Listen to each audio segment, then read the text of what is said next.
And by the way, can I just say this? It's not a failure of parenting if you have a child who won't share these things with you or won't have these conversations with you. Again, growing up, I thought that good parents equal good children, and that the same style of parenting for every child works, and that if the outcome is not good, then it is purely the parents' fault. And let me tell you something. I was a fool. The reality is, great parents can have horrible, nasty little children. And really bad parents can have wonderful, wonderful kids. Now, and I used to think that the idea of parenting was to get them all to the same destination. And that if you didn't get them to that destination, you failed as a parent. What is that destination? High school graduate, college graduate, married and stable and self-sufficient, right? I used to think that's my job. And if I don't get them there, then I have failed as a parent. No.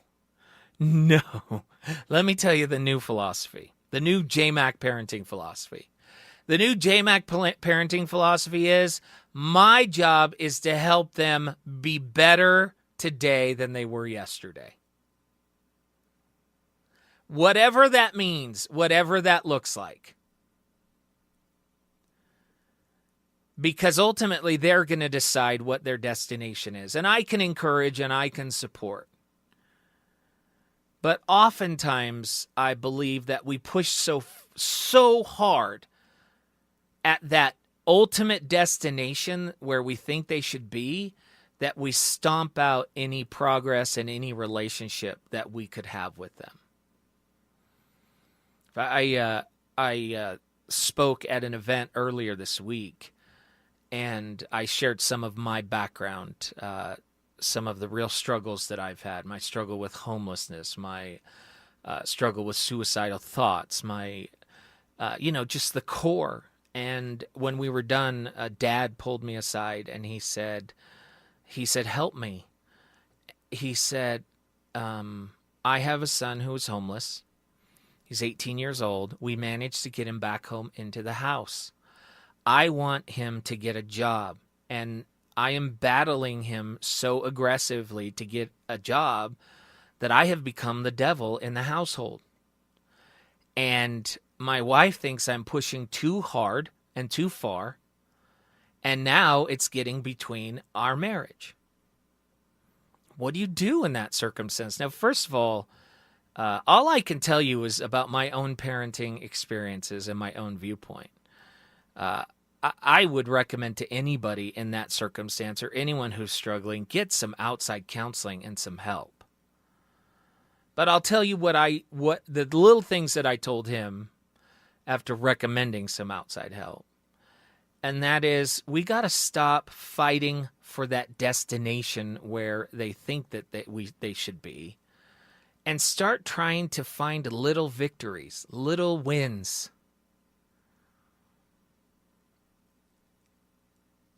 And plan the victories. I believe the most important thing that we have with our children when it's all said and done is our relationship with them. And I see parents on a regular basis chasing away relationships because the child is not progressing towards the predefined definition. And we push so hard towards that and so aggressively towards that, we destroy our relationship with our own offspring. Instead of helping them to make some progress today. And those battles sometimes are about things that ultimately in the long run are not that important, like keeping your room clean. And we're willing to go to the mat and throw everything to the wind to get that. And I've just changed so much that I believe that in order to have that relationship where we can talk about what we started out this discussion with, that's talking about sexuality, talking about drugs and sex. If you're dealing with it in a situation where you've defined the destination, and if they're not heading to that destination, it's going to be a discussion of anger, then you've created a situation where they're not going to come to you. And that is why I firmly believe we need to have some other places where they should go. But the little victories, I think, that's what I'm after now. Instead of clean your room, it's, hey, could you just, before you leave, could you just put your clothes that are on the floor in the hamper? You know what I mean? Can you just unload the dishwasher before you go instead of clean the kitchen? Do you know what I mean? And then you celebrate that victory with them. And you build that relationship with them. I think that we're running away from issues instead of running towards them. I think that we have to find a way, if you're going to have a relationship where you deal with these issues in the home, where the kids feel like you're on their side. And if you're on their side, you need to be cheering and supporting them in their chosen destination. And if it's not where you want them to be heading, gently, kindly steer. Don't overpower. Don't punish them into it. It's not going to work. But again, that's just my own personal experience with my own children. I realize it's kind of a roundabout discussion about this teacher and this survey. But if kids can't get it from you, where are they going to get it? And how do you create a scenario where they want to get it from you? Important questions.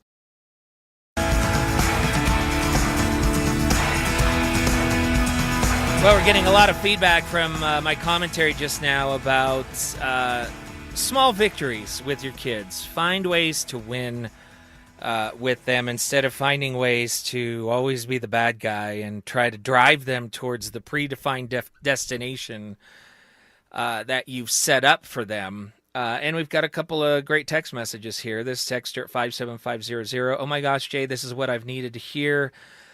I've been struggling so much with my 8-year-old, and I know.